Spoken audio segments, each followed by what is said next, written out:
Você já teve a sensação angustiante de que não importa o quanto você corra, a sua obra sempre ficará incompleta?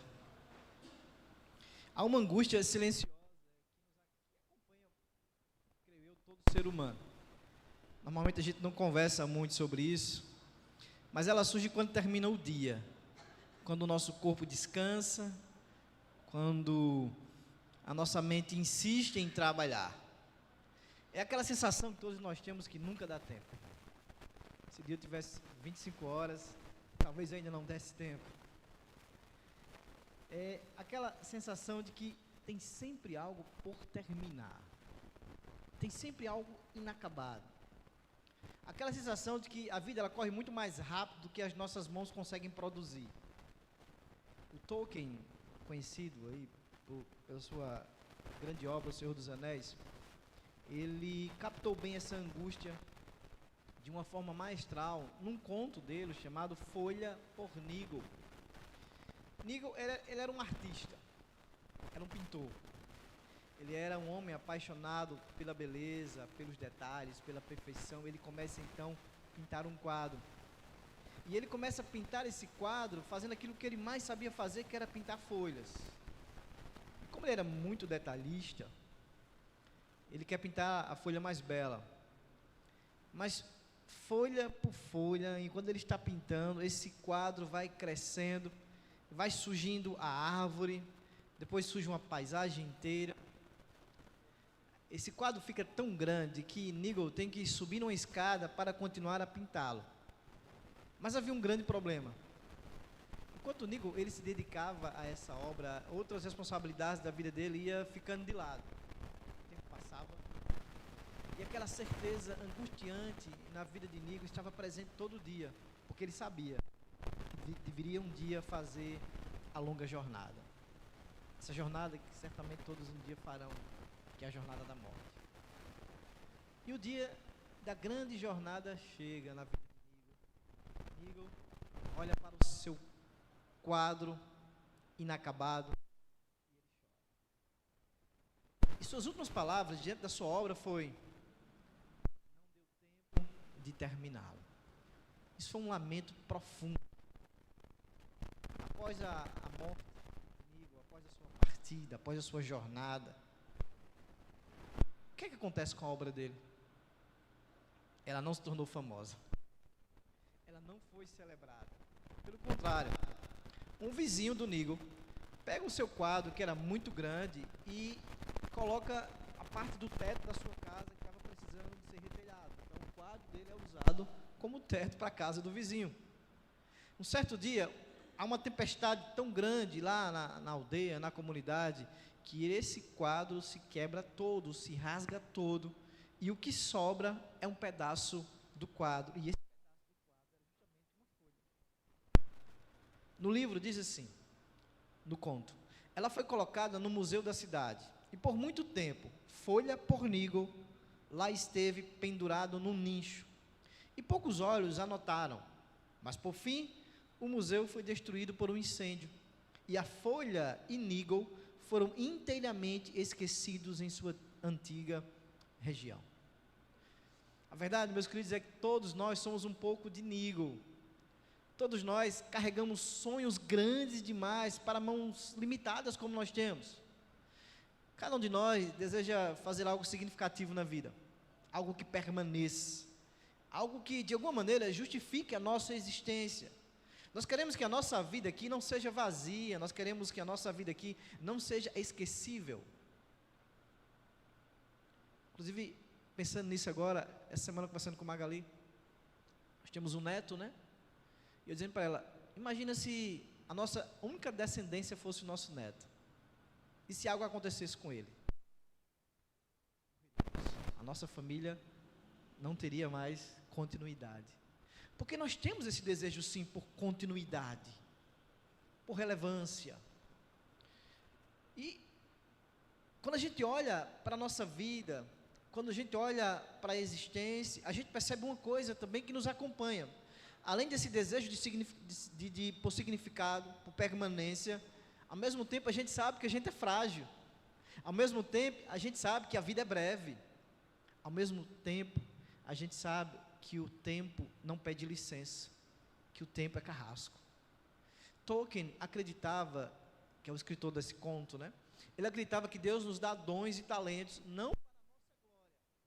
Ele acreditava que Deus nos dá dons e talentos para que por meio do nosso trabalho, Ele abençoe o mundo, Ele abençoe a humanidade. E de alguma maneira, nesse processo também nós sejamos formados. E é exatamente sobre isso que a gente vai falar hoje, meus queridos, sobre trabalho.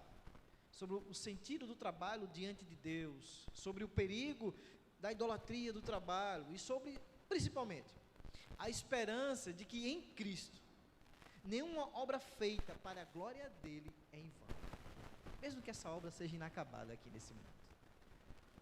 O título da mensagem de hoje é Adorando a Deus na segunda-feira. Adorando a Deus na segunda-feira. Gênesis 1, 26.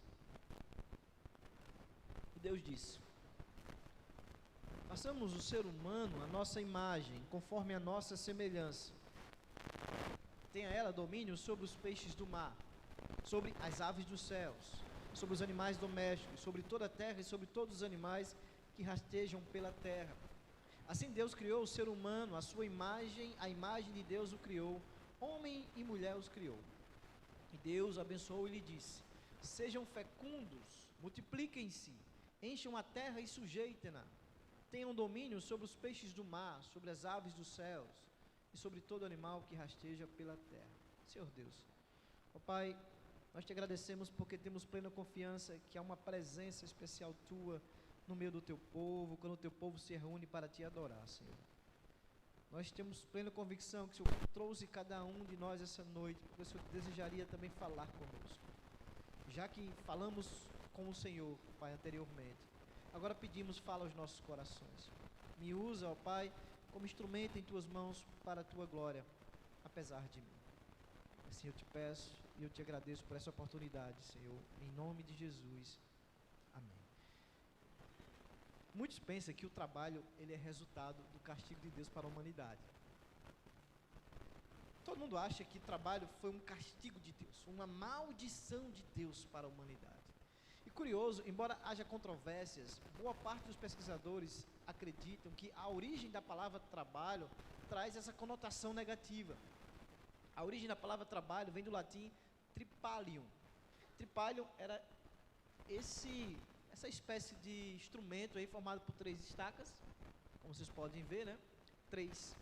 Tripalium, né? 3 estacas, que tanto servia para mobilizar os animais, como também para castigar as pessoas, para torturar, muitas vezes escravos e prisioneiros. Então, de tripalium deriva tripaliare, que tem a ideia de causador, sofrimento, né? E de alguma maneira, com o tempo, o sentido passou para esforço intenso, fadiga, sofrimento. Então, olhando para, possivelmente, a origem da palavra, já nos traz essa ideia negativa, né? Do trabalho é algo enfadonho, algo que traz canseira.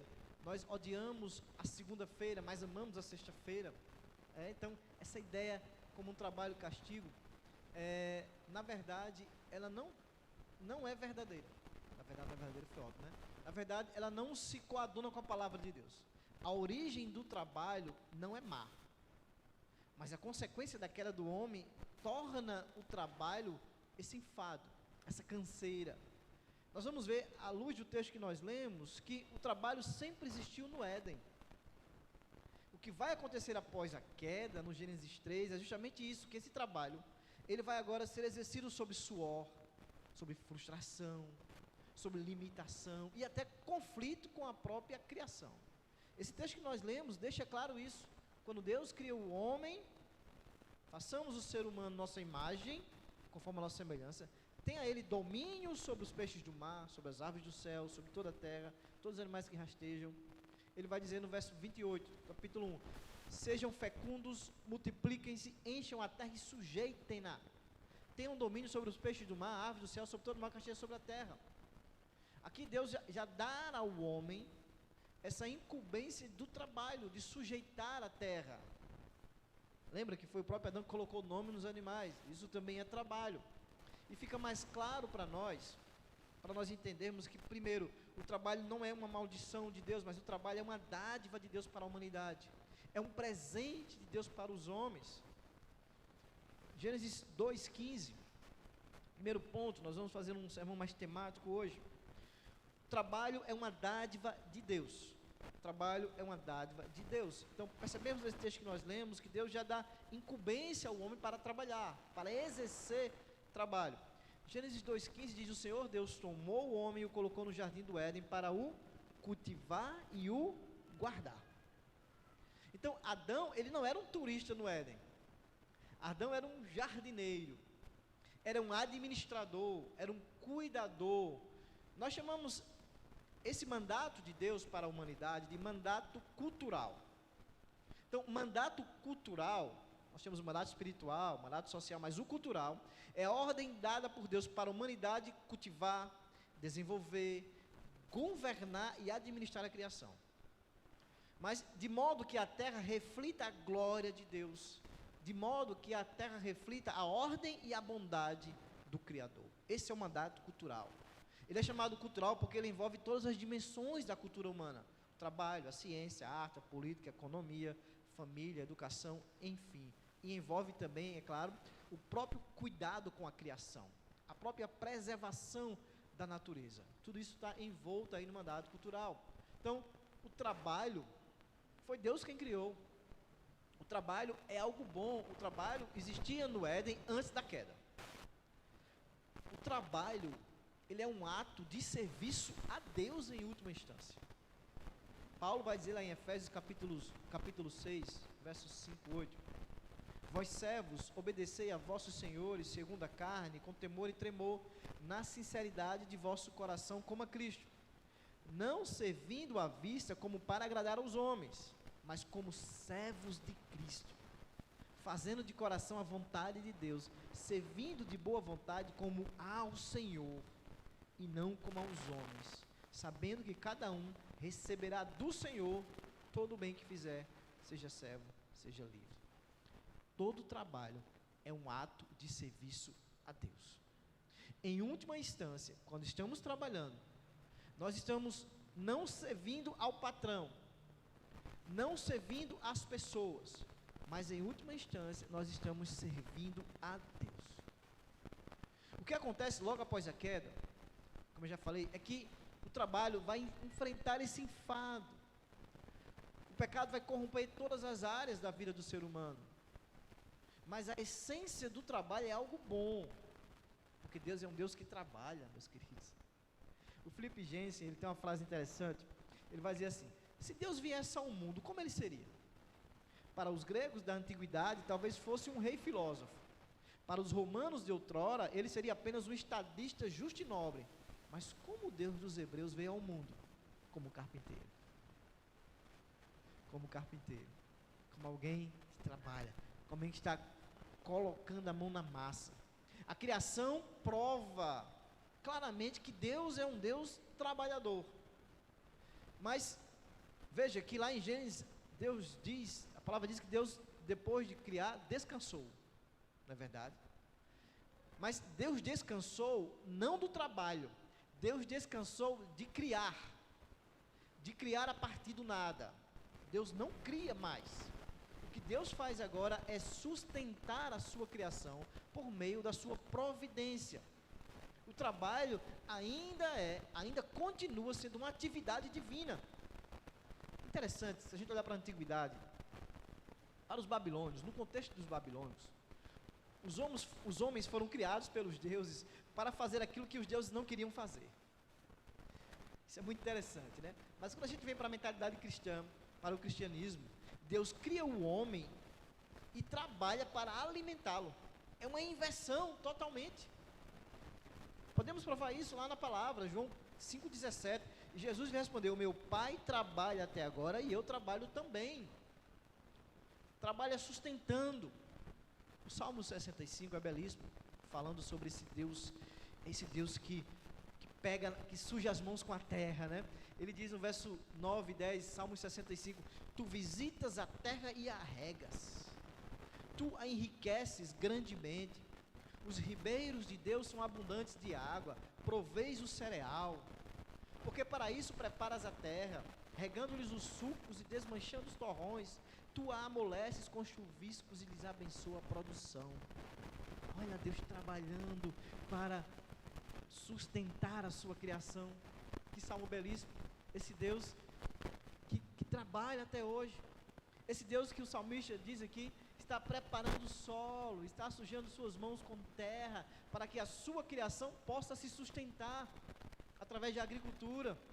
E eu pergunto a você, se Deus trabalha até hoje, por que nós reclamamos tanto de trabalhar? Como Remerson bem lembrou, quantas vezes pedimos e rogamos a Deus para nos dar um trabalho, e hoje talvez o que a gente mais faz é reclamar do trabalho, como se o trabalho fosse uma maldição de Deus na nossa vida, mas não é. Aqui o salmista mostra esse Deus com as mãos na massa, regando, preparando o solo para que venha a semente. O trabalho, de fato, é uma atividade primariamente divina. Foi Deus que começou a trabalhar, criando todas as coisas. É Deus quem continua a trabalhar, sustentando todas as coisas. Mas é uma atividade divina que o homem realiza, por quê? Porque ele foi criado à imagem e semelhança de Deus. Os reformadores resgatam essa visão bíblica num contexto da Idade Média que foi revolucionário. Porque a mentalidade da Idade Média, a mentalidade medieval, era uma espécie de síntese da visão cristã com a visão grega, com a mentalidade grega. Para os gregos, por exemplo, a atividade intelectual, a atividade filosófica, reflexiva, era considerada como um trabalho superior ao trabalho manual. Então, existia para os gregos o trabalho digno, que seria o trabalho do filósofo, dos pensadores, o trabalho mais intelectual, e o trabalho indigno, que seria todos os outros trabalhadores. Quando a gente vem para a Idade Média, a Igreja Católica Romana, de alguma maneira, absorveu essa mentalidade, de tal forma que eles vão continuar fazendo mais ou menos essa divisão. O trabalho digno vai ser exercido pelos religiosos, e o trabalho indigno pelo resto dos trabalhadores. Mas se brincar até hoje, alguém aqui tem uma visão parecida. Deixa eu fazer uma pergunta para você. Quem serve mais a Deus por meio do seu trabalho? Um pastor ou um pedreiro? Vou dar 5 segundos para você pensar na resposta, mas não diga não. Quem serve mais a Deus por meio do seu trabalho? Um pastor ou um pedreiro? Talvez assim, 70% da igreja pensou pastor. Talvez, ou mais, não sei. Não é? E você que não pensou, não, são iguais diante de Deus. Tanto o pastor quanto o pedreiro servem a Deus da mesma maneira. Mas você que não pensou, se eu falar a palavra vocação, certamente na sua cabeça, você pensa logo na vocação do pastor. Você nunca passa pela sua cabeça, talvez, tá? Eu estou julgando talvez mal, mas talvez, né? Você nunca passa, talvez, que o pedreiro também tem uma vocação. Que o pedreiro também tem um chamado. Tem uma vocação dada por Deus. Talvez passe na sua cabeça que a vocação do pastor seja uma vocação mais importante. Seja o trabalho digno. E o pedreiro seja o trabalho indigno. Talvez, não sei. Como se existisse ainda nessa mentalidade medieval o trabalho de primeira e de segunda categoria. Mas isso não é mentalidade reformada. Isso não é uma mentalidade presbiteriana. Isso é uma mentalidade católica romana. Certo? Porque para eles, sim, havia o trabalho de primeira classe, que era o trabalho dos clérigos, o trabalho dos religiosos e o trabalho de segunda classe. Um sustenta o outro. Esse mal do trabalho de segunda classe é necessário para que haja sustento da primeira classe. Ou seja, os religiosos só poderiam existir porque existiria o trabalho de segunda classe. Se você pensa assim, seu pensamento está muito mais alinhado com a teologia católica romana. Mas talvez você pense assim: o meu trabalho é importante, pastor. O meu trabalho é importante porque por meio do meu trabalho eu me sustento. O meu trabalho é mais importante ainda porque por meio do meu trabalho eu dou o dízimo à igreja. O meu trabalho eu oferto à igreja. Eu não estou dizendo que você não deve contribuir, inclusive deve, mais ainda em dezembro. Mas se você acha que o seu trabalho é importante, porque você ajuda a igreja, se você acha que Deus legitima o seu trabalho, porque parte do dinheiro do trabalho que você recebe, você dá em dízimo, você dá em oferta, você está pensando errado. Se passa algo parecido na sua mente, meus queridos, você ainda não entendeu a razão do seu trabalho. O que legitima o seu trabalho é o fato dele ser um meio para glorificar a Deus. Então, diante dessa perspectiva que vai ser trazida pelos reformadores à luz da palavra de Deus, não há trabalho mais importante do que outro. Não há trabalho mais digno do que outro. E é claro que eu falo dos trabalhos legítimos, dos trabalhos legais. Porque, infelizmente, talvez o ladrão, quando rouba, dá graças a Deus. Graças a Deus deu certo o roubo, né? Graças a Deus. Não estou falando desse trabalho ilegítimo, ilegal. Então, para você ser espiritual, você não precisa abandonar o seu trabalho e se tornar pastor, e se tornar presbítero. Enfim, você não precisa. Você não só exerce o seu trabalho espiritual, se você pegar a sua profissão, vamos imaginar a Raíssa que é psicóloga, não, eu tenho que, vai ter uma ação social na igreja, eu tenho que oferecer o meu serviço lá, naquele dia da ação social, porque só assim eu estarei oferecendo ao Senhor. O seu trabalho, ele não se torna espiritual, porque você linka ele, ou porque você dá a disponibilidade dele para a igreja.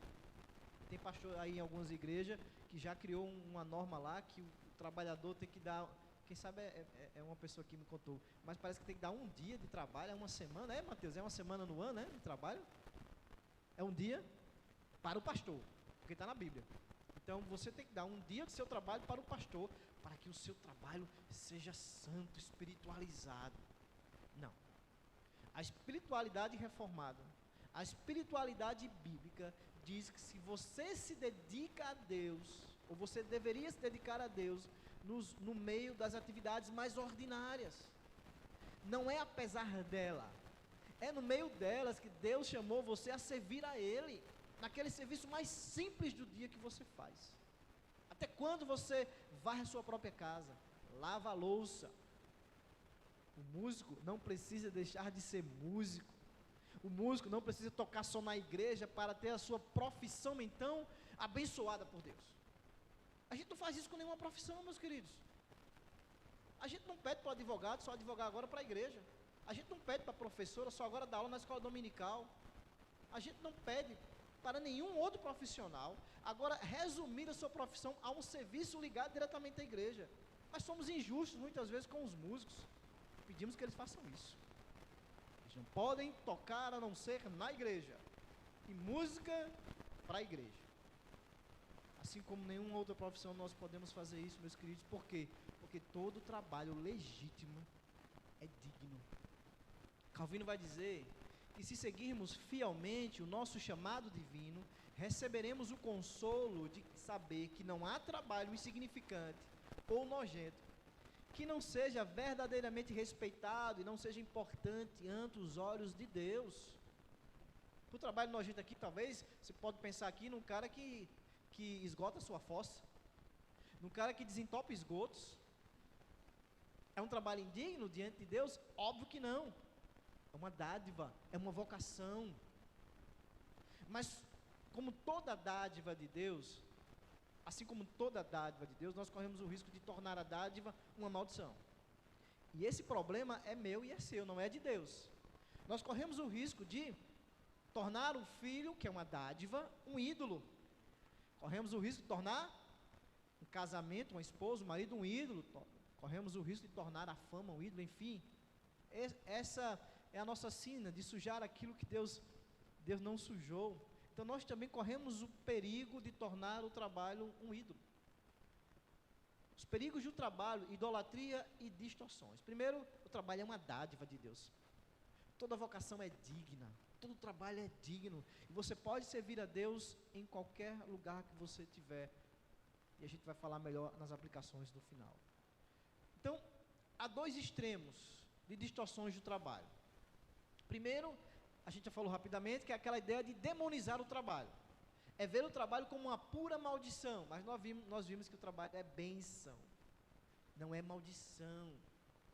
Deus utiliza-se do trabalho, meus queridos, para tornar esse mundo melhor. Imagina se não fosse o trabalho de cada um de vocês aqui, tornando esse mundo melhor. Como seria esse mundo? Como seria esse mundo sem um gari? Imagina se não tivesse alguém para recolher o nosso lixo. Lá em Efésios, capítulo 4, verso 28, Deus vai dizer que também o trabalho deve servir para abençoar os outros, para prover para os outros. Efésios 4, 28. Aquele que roubava, não roube mais. Pelo contrário, trabalhe fazendo com as próprias mãos o que é bom, para que tenha o que repartir com o necessitado. Veja, o trabalho, ele torna esse mundo melhor, e o trabalho também tem a função de socorrer o necessitado. A sua renda não é só para você. Deus não deu o trabalho só para que você usufrua do fim do trabalho, do salário do trabalho para você e sua família. Deus lhe deu um trabalho para que você também seja a bênção na vida daqueles que precisam. Está claro aqui. Se você roubava, se você pegava aquilo que não é seu, não faça mais isso. Pelo contrário, trabalhe para que você tenha com que ajudar o necessitado. Um outro risco, fora o de demonizar o trabalho, é divinizar o trabalho. É fazer dele a nossa principal fonte de valor, a nossa principal fonte de identidade e propósito. Muitas vezes, se a gente pergunta quem você é, geralmente a pessoa diz, eu sou médico. Por quê? Porque ele é definido pelo que ele faz. Você vê como é importante dizer isso, porque isso o define, isso dá razão, isso dá propósito para a sua vida.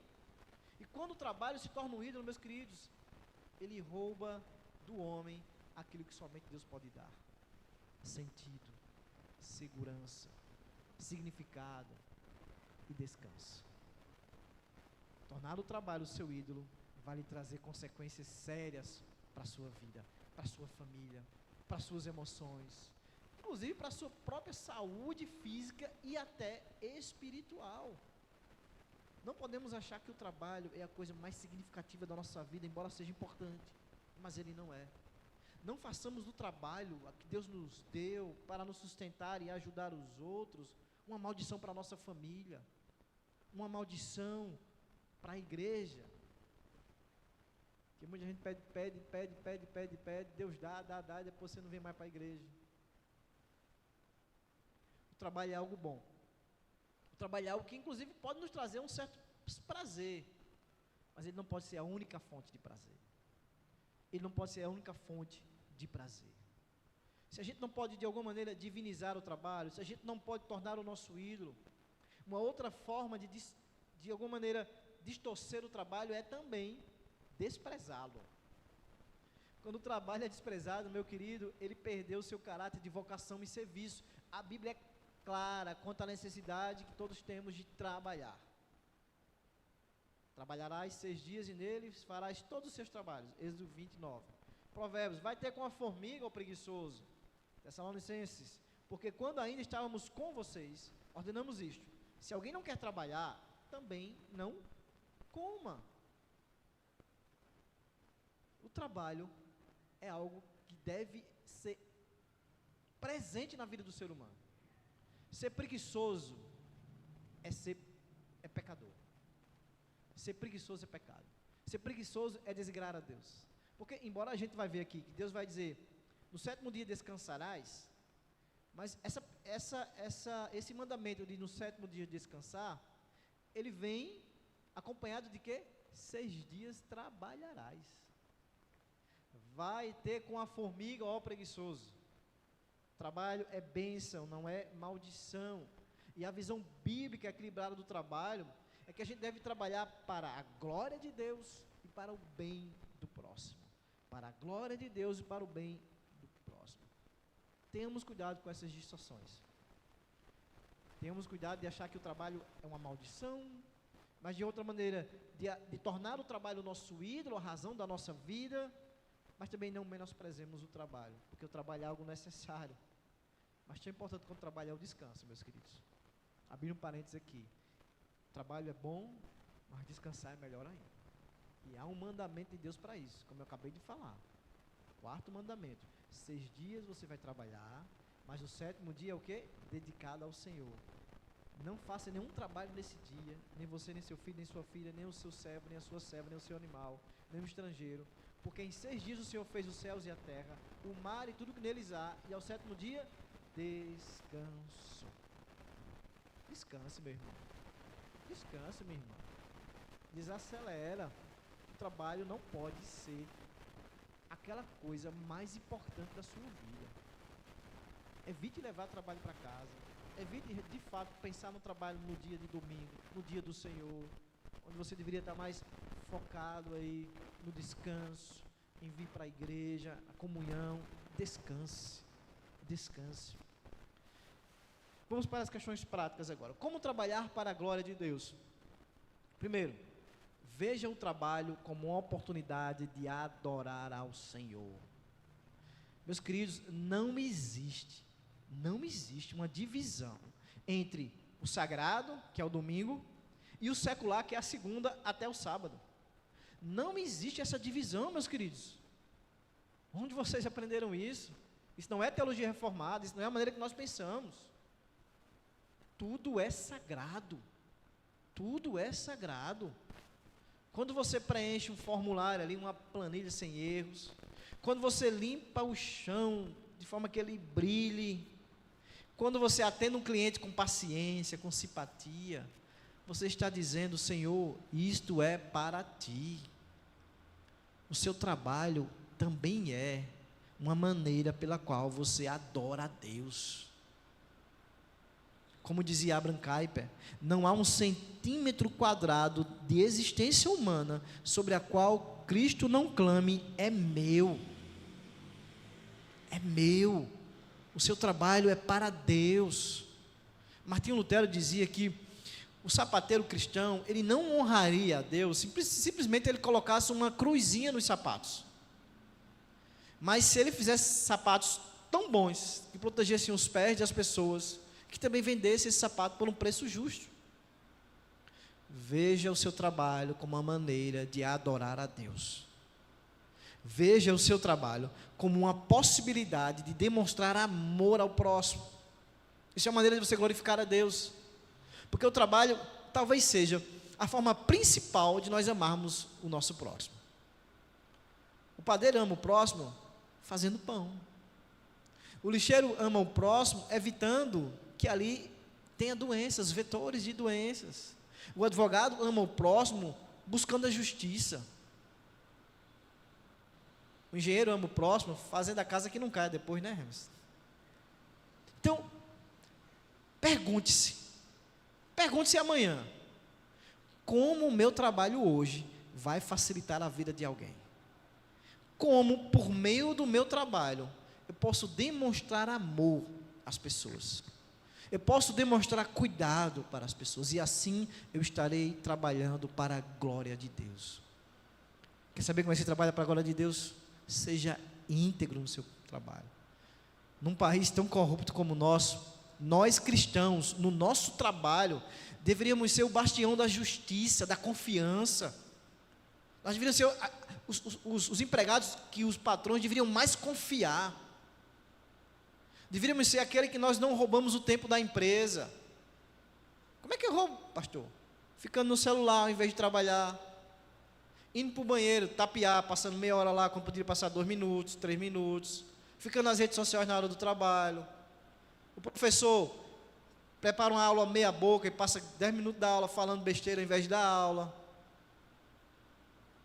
levando material do escritório para casa, material da empresa para casa.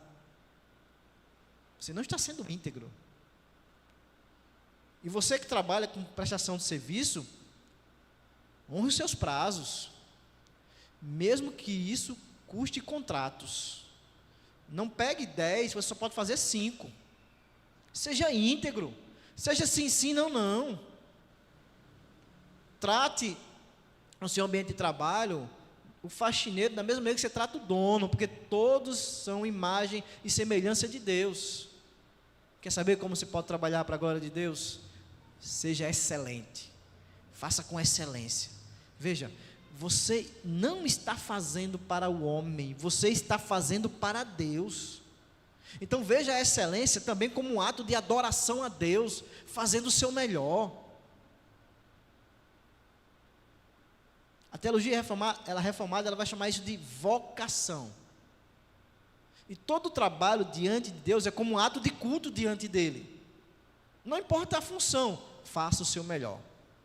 Se você vende roupas, faça o seu melhor. Atenda da melhor maneira. Não engane as pessoas. Melhore continuamente as suas habilidades. Continuamente, fazendo o melhor. Vocês deveriam ter o mesmo temor que eu tenho de vir aqui, de preparar uma pregação, estar aqui falando em nome do Senhor. Vocês deveriam ter esse mesmo temor no seu trabalho.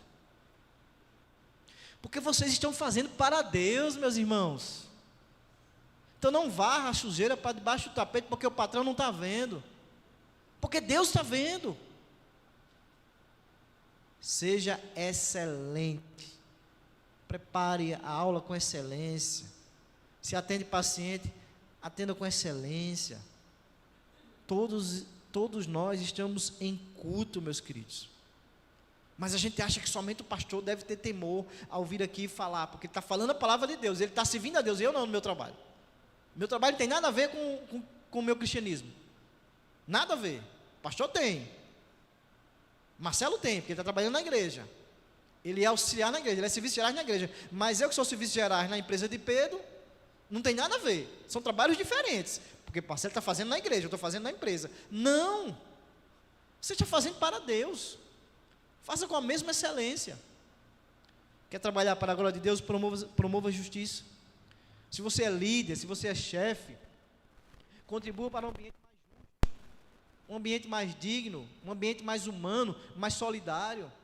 Se você é um empregado, também influencie o seu ambiente com os valores cristãos, de solidariedade, de amor, de generosidade. Use a sua posição, líder, para promover o bem, a justiça, a equidade. Quer saber como você pode glorificar a Deus no seu trabalho? Seja generoso. Seu trabalho não deve ser apenas visto como um meio para você se sustentar, para você ostentar. Não.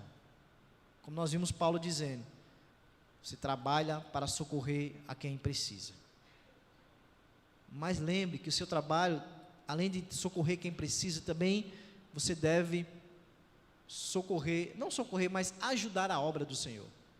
Seja generoso, contribua, oferte, dizime, ajude o necessitado, porque o trabalho não tem um fim mesmo em você. Você é só um canal de bênção, por onde aquele dinheiro está passando, você vai reter aquilo que é necessário para você e sua família, mas você tem que deixar o resto passar, para ajudar as pessoas. Não seja avarento. Não pense que não é com você, quando você poderia ser resposta de oração e não é. E Deus vai lhe cobrar isso, pode ter certeza. Quando você poderia e não fez. Por fim, veja o descanso como uma disciplina espiritual. Negligenciar o descanso, meus queridos, de alguma maneira, é uma confissão de que a gente não acredita que Deus vai prover. É uma maneira, de alguma maneira, de ser incrédulo. Porque você acha que se você parar, Deus não vai lhe sustentar. Deus não vai lhe abençoar. Descanse, meu irmão. Descanse sem culpa. Confie no Deus que lhe sustenta. Confie no Deus que lhe sustentou até agora. Desconecte-se por um momento. Se conecte com as pessoas. Tire um tempo para a sua família, para contemplar, para viajar, nem que seja uma viagem para a praça. Mas tire um tempo para você desfrutar um pouco. Porque se Deus deu o trabalho a você, Deus também lhe deu a possibilidade, por meio do trabalho, usufruir do fruto do trabalho, que é o seu salário. Descanse, meu irmão. Descanse. Ministério de Música. Eu não contei a história toda A Folha por Nigel. Tolkien termina aquele livro, e aí, não, desculpa, o conto. Como Tolkien era católico, né, ele vai ter assim, os elementos católicos no conto, como por exemplo, Nigel passa pelo purgatório. Mas tirando essa parte do purgatório, que é tudo subentendido, né, não tão claro, mas dá para a gente perceber que ele está passando um processo de purificação. Mas quando ele chega nesse lugar, quando ele chega, ele atravessa toda a jornada, ele encontra lá do outro lado, sabe o quê? A sua árvore. Mas não era a sua árvore inacabada do mundo caído. Não. Ele encontra a árvore como ela deveria ser, completa, perfeita e plena. As folhas estão lá, os galhos estão lá, a paisagem estava lá, tudo como a mente dele sonhara, mas ele jamais conseguiu pintar. Nas palavras de Tolkien, ele diz: todas as folhas nas quais já labutara estavam lá, como as imaginara e não como as fizera. Isto é uma imagem, meus queridos, do reino que virá. No mundo restaurado por Deus, nós veremos o cumprimento de tudo aquilo que nós trabalhamos aqui. Não na forma imperfeita que nós produzimos, mas na forma perfeita que Deus vai realizar.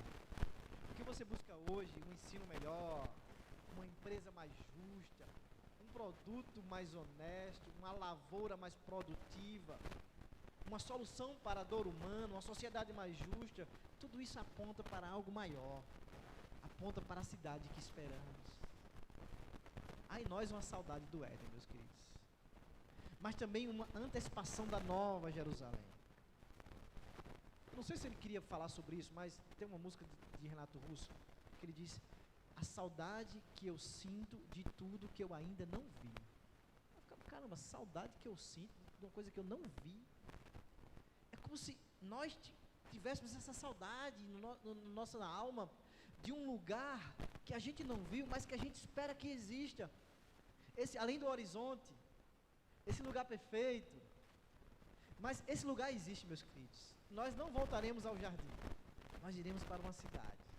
Nós iremos para uma cidade santa, onde lá o trabalho não terá enfado. Sim, nós trabalharemos lá. O suor não será em vão. E nós veremos todos os nossos esforços unidos a Cristo que eles produziram frutos eternos. Mas há um detalhe importante: nem todo mundo pode entrar nessa cidade, nem todo mundo pode cruzar os portões dessa cidade se o Criador não levar, se o dono dela não levar. Porque o pecado, ele não só afetou a nossa relação com o trabalho, o pecado afetou a nossa relação com o próprio Deus, com o dono da cidade celestial. E por natureza nós somos incapazes de entrar na cidade santa, porque não somos santos. Nós somos como os Nigel. Nós tentamos produzir boas obras, nós tentamos ser bons, nós tentamos completar o quadro, mas ele sempre fica incompleto, ele nunca fica perfeito. Nós nunca conseguiremos completar perfeitamente o quadro, porque somos quebrados, somos imperfeitos, somos inacabados. E sabe qual é o padrão divino? É santidade absoluta. Nenhuma obra nossa, por melhor que seja, jamais poderá abrir as portas da cidade santa. Como eu já falei, porque o padrão de Deus é santidade perfeita. Mas é aqui que Cristo entra. Exatamente aqui que Cristo entra. Porque Cristo viveu a vida perfeita que nós não vivemos. Porque Cristo realizou uma obra perfeita que nós jamais conseguiríamos realizar. Porque Cristo obedeceu plenamente, serviu plenamente, trabalhou plenamente até a morte, um trabalho que nós não poderemos trabalhar. E lá na cruz, Ele assumiu a nossa culpa. E lá na cruz, Ele assumiu a nossa falha, a nossa obra incompleta. Para entrar na cidade eterna, meus queridos, é necessário, primeiro, admitir que suas obras são insuficientes. Admitir que nada que você faça será capaz de atrair atenção, será capaz de fazer por merecer cruzar os portões da cidade santa. Você precisa abandonar os seus altos sacrifícios inúteis. Você acha que vai entrar na cidade santa? Não há nada que você possa fazer. Ainda que você desse todos os seus bens para a igreja, isso não seria capaz de fazer você cruzar os portões celestiais. Mas há uma maneira. Confie inteiramente na obra perfeita de Cristo. Ele é o único caminho. Ele é o único mediador. Ele é o único que pode pegar você pelas mãos e às vezes até conduzir pelos braços. Mas Ele vai fazer você passar pelos portões da cidade que não se abala. porque somente Cristo pode nos dar vida de verdade, vida real. Vamos ficar de pé? Vamos cantar essa canção que diz que tudo é para Ele, absolutamente tudo.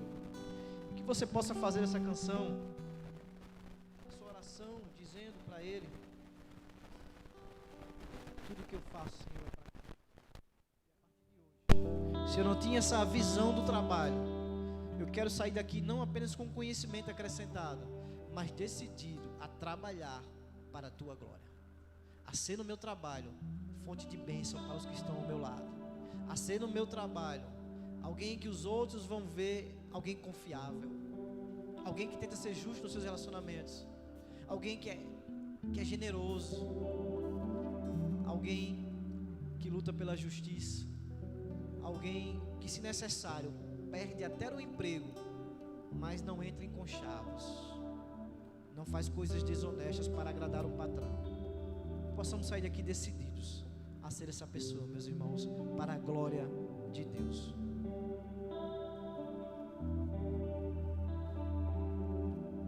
Porque dele, por ele, para ele são todas as coisas. Porque dele, por ele, para ele são todas as coisas. Porque dele, por ele, para ele são todas as coisas. A ele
Ó Senhor Deus, a Ti seja toda a glória, Senhor. Que a nossa vida seja uma vida de constante adoração a Ti. Não apenas aqui na igreja, não apenas no domingo à noite, mas principalmente a partir da segunda, Senhor. Possamos enxergar o nosso trabalho como um meio pelo qual nós podemos adorar a Ti, como um meio pelo qual nós podemos mostrar, confessamos a um Deus que é santo, a um Deus que é justo, a um Deus que é generoso, a um Deus que é gracioso, a um Deus que é fiel e digno de confiança. Que possamos expressar esses atributos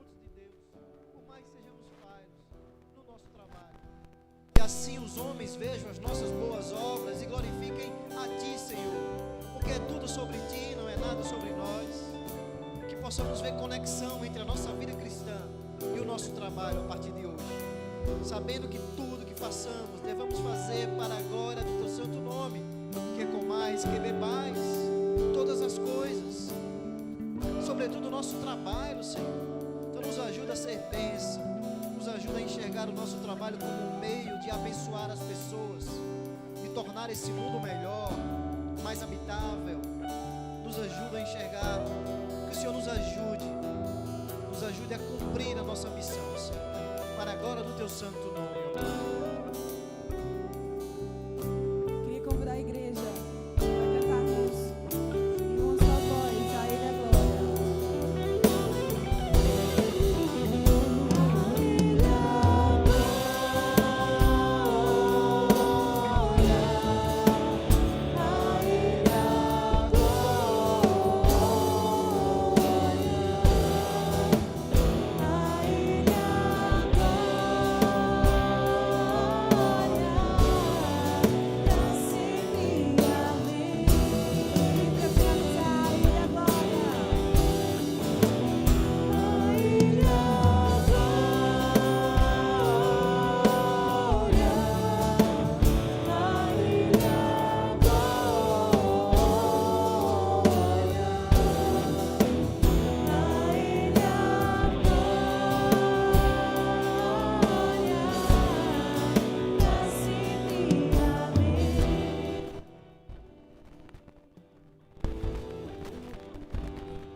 Te agradecemos, Senhor, pelo privilégio que temos de estarmos aqui juntos, como família, como povo Teu, para Te adorar, para prestar um culto ao Senhor. Obrigado por cada família que esteve aqui conosco, que o Senhor possa continuar provendo, sustentando, Senhor, protegendo de todo mal, nos leve em paz, nos dá uma semana em paz, nos faz lembrar todo o tempo que estamos sempre diante da Tua face, qualquer lugar que estejamos, sozinhos ou não, estamos sempre diante do único espectador que importa, que é o Senhor em nossas vidas. Que o amor de Deus o Pai, que a graça do nosso Senhor Jesus Cristo, que as doces consolações e comunhão do Santo Espírito de Deus esteja sobre todos nós.